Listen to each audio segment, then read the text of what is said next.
Hi, happy Monday. I am Meredith. I am here with our message for the 15th of April, 2024. Tuning into the energy atmosphere, we've got the sun in Aries. The moon is in Cancer, although very late in the day today. The moon's going to move into Leo. We've got Mercury in retrograde, Pluto in Aquarius, and probably a whole bunch of other stuff going on that you need an astrologer for. All right, let's see what tarot has to say about the energy atmosphere today. And I don't know the name of this deck, so I can't serve that one up for you right now. All right, our first card. Hey, 10 of Cups. Okay, for me, that's like turning over the sun is our first card. That's the Ace of Cups to the power of 10. Love, bliss, joy, happiness, overflowing. So this is a card of fulfillment, something we talk a lot about here on the channel. And, you know, this spiritual journey, our experience of time within the spiritual journey, is favoring us with incredible fulfillment manifestation energy. And we've talked a whole lot about it, so I'm not really surprised to see this 10 of Cups show up as our first card. So for me, this is a card of inner bliss and the overflow of our inner bliss. And what are we doing with that? Where are we going with this energy? Or how are we at peace and in allowing with this energy? Let's see what's next. Yeah, sometimes we can just allow things to happen. We can stop thinking we have control and just go with the flow. All right, we have the Seven of Wands. Ooh, very nice. And paired with the Nine of Wands. Wow. So we've got our eye on the bigger picture. We're taking a look at our horizon. We know that we have the endurance, the strength, and the fortitude to get wherever it is we're going as we take a look at this horizon, because we're going in the energy of, or we're in motion with, momentum with the energy of the 10 of Cups. So with the 10 bringing a beautiful, blissful energy, that's being added to the Seven of Wands. Now, the Seven of Wands, I feel, is another card in tarot that gets a bit of a bad rap because it typically has some sort of defensive posture artistically represented on the card. It looks like we're going to battle. And if anything, we're going to do battle with our own ego. So here are some positive thoughts about the Seven of Wands. First of all, it's a 7. It's heaven touching earth within us. In the Suit of Wands, we're engaging our motivation, passion, skill, talent, ambition, and our enthusiasm for the bigger picture. With the Nine of Wands accompanying here, 9 and 7 make what? 16, right? And then 1 and 6 make 7 again. So we're back to heaven touching earth. So we have the strength, we have the fortitude here. And gosh, my numerology buddy is going to be so excited that I made that connection for you too. Alrighty. Anyway, with the Nine of Wands, we know we've got the stamina and the inner strength to fulfill everything that's getting our heart-spaced, focused intention. And in a climate, an energy atmosphere climate supercharged with grace and ease with manifestation, these are powerhouse cards for us to be leaning into our vision. So the Seven of Wands, remember, is a card that has us capitalizing on the success of the Six of Wands. That's victory, success, kind of a homecoming card after a long journey, spiritual or otherwise. And out of that journey comes a broader view of how we're going to invest our success in the oncoming. So we know that we have a boatload of ambition, motivation, and as I mentioned, strength. There's also a strong energy of leadership here. Next we have Queen of Swords. Well, we're not messing around, are we? We've engaged the Queen of Discernment, the Queen of Great Decision Making. Here's another card that I feel in tarot gets kind of a bad reputation. She's considered the cold, bitter, widowed often, or divorced woman. That's how she's often described in tarot. And I just can't get behind that. Sure, if the card's reversed, then there could be a coldness or a bitterness to whatever it is our ego could be churning up, which might prevent us from making great sound decisions. So this queen, I feel, is positioned in the reading in such a way that she is a reminder of all of the challenging decisions that we had to make, the no's that we had to utter to our own selves in order to have a much better yes. So this is a moment to pause and really have some gratitude and appreciation for yourself and your inner strength, and the inner strength connected to your inner peace, because it's brought you to this beautiful 10 of Cups situation with kind of a wide-eyed wonder between this 7 and this 9. Even though they have a touch of a harsh definition on them, we still show up with wide-eyed wonder out of this bliss, knowing that we have the wherewithal to make great decision and have incredible discernment for ourselves. So what are we turning? Where are we going with this energy? How is it in motion for us? Seriously, look at that Wheel of Fortune. Another 10 in the reading, and not just any 10. Major arcana for alignment with our destiny. Fantastic. I call this card the Divine Delivery System. So here again, we're talking about our manifestation. I like that we've got this gorgeous queen sitting right here, because as we get deep into all the decisions and choices facing us, we know that it's our intuitive discernment that will allow us to keep moving within the momentum of this blissful 10 over here. And then our final card for the main body of the reading. Look at that. It's the World. Reward of all of your prior investment. I mean, come on. This is fantastic. So you start with the 10 of Cups, you end with the World. You've got the Divine Delivery System in the middle, and you have total commitment and self-leadership when it comes to the nitty-gritty of putting all the pieces together to bring your vision to life in the now. Fabulous. Let's see what's coming off the bottom of the deck. How is the universe supporting us, and what are we not exactly aware of? Justice, mercy. Have mercy when it comes to the ego voice that undoubtedly will rise no matter what. That's why this queen is here, because she can run her sword through it pretty quickly. Though the ego rises to protect us. It has a great purpose, and it's often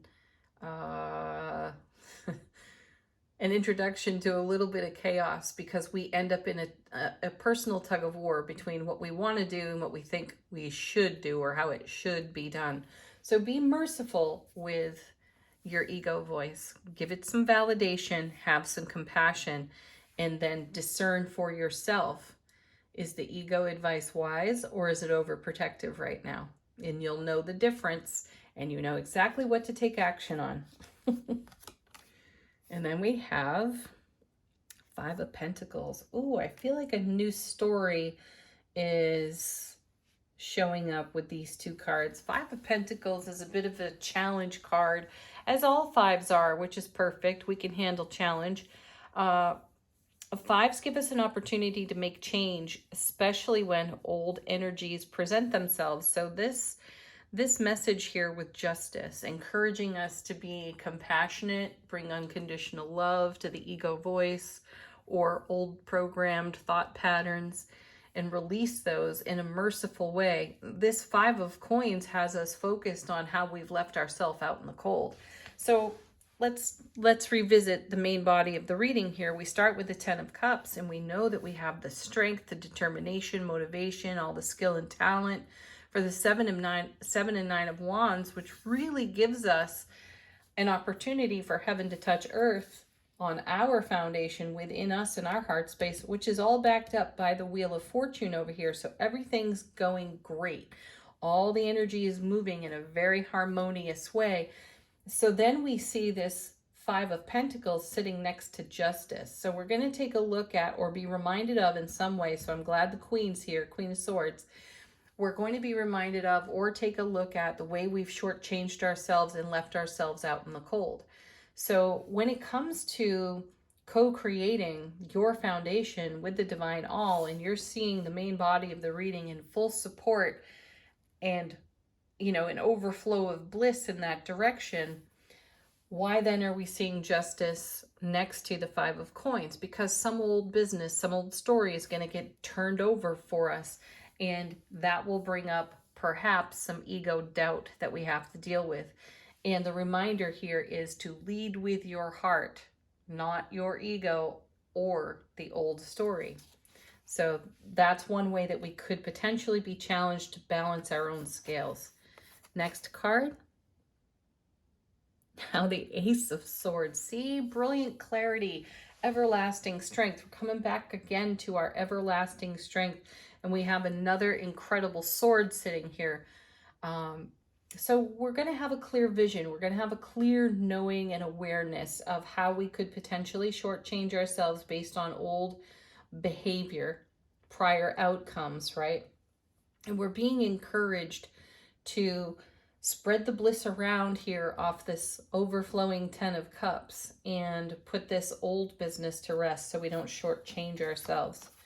Then we have, wow, look at that. And I'd say we're successful with it too, because now we have the 10 of Swords. Whoa. So there's a potential mental trap here, because if you subtract these two swords from this 10, you get 8. All right. Though, if you stick with subtracting this ace from this 10, you get the 9. So there's an old anxiety that could wake within us today. That is a mental trap from the past. We're going to have the discernment, the clarity of our own inner vision and knowing through our intuitive gifts exactly how to be present with both things. And I feel like that's a powerful message to focus on. So many folks have an all or nothing approach to whatever's unfolding in the moment. And I feel like peace and chaos coexist, right? You have to know one to know the other. You have to know one to even recognize the other, hence the ego showing up in the Five of Coins. So in this all or nothing type of attitude, as soon as there's a whiff of something challenging and or potentially negative to us, that's when the ego has an opportunity to rise and sort of take over this beautiful overflowing 10 of Cups and all of its bliss and joy. And so there's this oftentimes a feeling that as soon as that whiff is recognized, then all the goodness kind of goes out of the moment. And that's not so. It's only so if you believe it's so, and you might be challenged with just that belief or that thought from your own ego today, and that's exactly the moment where you could shortchange yourself. So if you find yourself there and you're experiencing some doubt from the ego, that's the opportunity to do something radically different, which is say, thank you, show some gratitude for the ego showing up, giving you pause like the Hanged Man, which we saw recently in tarot as well. Pause like the Hanged Man and get enlightened by your own heart space in this beautiful 10 of Cups flowing onto your foundation in the divine delivery system. So the two things can coexist, and it's all about what you choose to do next if that doubt rises or some old thought pattern belief system shows up. You can handle it in an old way, or you can make a new choice. And I feel that the cards have us leaning into making a new choice. Final card from the bottom of the deck, we've got, oh, perfect. There's the Tower. Wow, 10 of Swords and the Tower. That's fabulous, because 10s are all about completion and fulfillment, as we've mentioned. And now we've got 3 of them in the reading. We have the Tower showing, which is a card of potential chaos, which sometimes gets stirred up when we see 5s. But this is us putting an end to. You have to recall that the Ten of Swords is a card all about how the master gets up and walks on, right? It's a card of great self-mastery, and it's a card of incredible personal enlightenment, because it's the Ace of Swords to the power of 10, and you're running the suit here between the Ace and the 10. So you very successfully navigate your own ego BS, because you're taking the posture of the Queen of Swords and running swords through all this stuff that is not supportive of your blissful 10 of Cups. So this is you, this is us taking down towers of old belief systems that come off this 5, where we get stimulated by the energy atmosphere and reminded of prior experience where we left ourselves out in the cold. And that just isn't happening anymore. No, thank you. And thank you. All right, angel answers. If you've got a question, put it to the deck. Let the cards bring you an answer. If you're looking for confirmation, do the very same.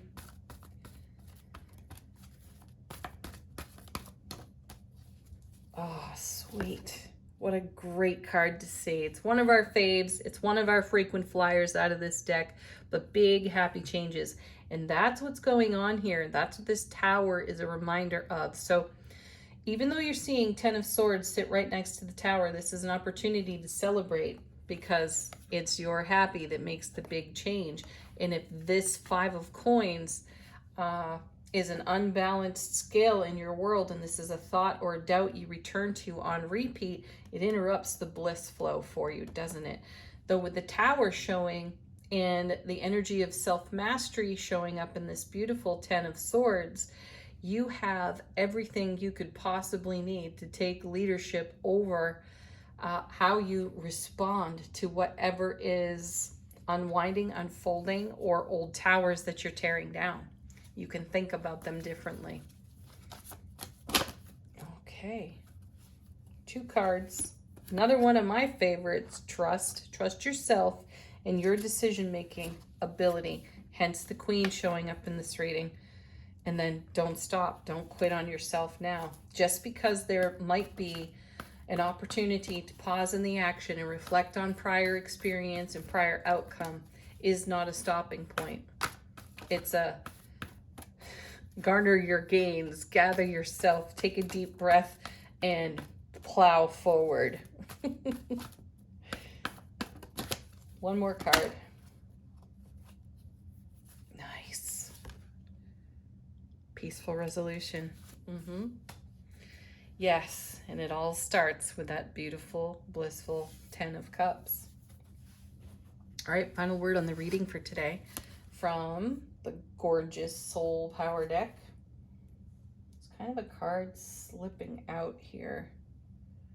I think I want to take it. I know I haven't even shuffled, but it was sort of sitting sideways as I picked up the deck. And we've got composure, which is a great message, because if your ego is rising on the 5, if you're witnessing a tower to tear down for yourself, you got to really garner your gains and gather yourself, as I said moments ago, and invest all of your gains in everything that is in motion, and take great leadership over your decision-making abilities, and to not be led around by the ego. I feel like I still want to shuffle one more out of this deck. How is our soulful presence informing our waking consciousness?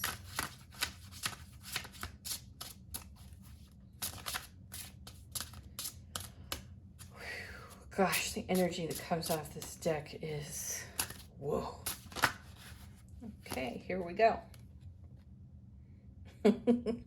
We've got 2, so we're getting 3 soul power today, and we've got world peace, our inner peace, and we have the world here. So we've got peaceful resolution, we've got world peace, we've got the world card, and take this where it's most relevant for you. Think globally, think microcosm, think macrocosm. What's going to happen, 10 of Swords, Tower, when you bring your peaceful heart center to any situation? You're going to have great composure. And then the third card that's coming out is gratitude. Have gratitude for all of it. That's your way through any tower moment. Thank you, thank you, thank you. And make some new choices. Look your own ego in the eye and continue to choose your 10 of Cups. Have a beautiful Monday, everyone. Thank you for joining me. Peace. Namaste.